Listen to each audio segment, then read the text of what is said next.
Biz geldik. Her dəfə makyaj olmaz. Çok geçen. Əslən.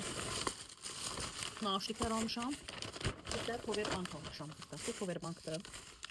10 minlikdir bunun gücü. Zərətdə saxlamaq gücü. Elektrik gücü. Baxın belə.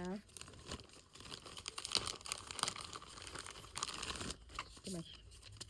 Ədəvəsini də verib. Çox gözəl. Lap gözəl. Belədir, nazik aldım ki, telefon sumkaya yerləşsin. Minindir. Şimdi test edək görək. Aha, yıxdı.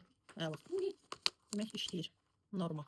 USB yerində biraz problem oldu. İndi onu da həll eləyək yəqin. Bu belə qızlar, işləyir. İndi gəldik naushniklərə. Atama özümdən naushniklər alacağım. Ay, buna baxın, nə gözəldir. 2 tane.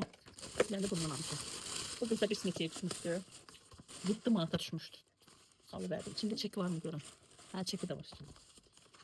Çok hevesten alacağım inşallah. Şu an olmara. Ben siz... çok güzel. Bir kuruşkuya okşuyorum biraz. Bayağı bir. Yine 7 manatlık. Ev yok da idare ederiz. Test edildi kızlar, işleyir. 7 manatta normaldir. Yani 7 manatta ne kadar performans gösterebilir. Yani. 2 tane aldım. Birini atamamışım, birini ödüm. Özüm için açacağım. Hoku firmasıdır. Biz firma değil, ben neyse aç. Açak, ne açak? Ne açak? Hiç açak ince. İncinin mensubu. Nerede bu? Nerede? Nerede? Wow.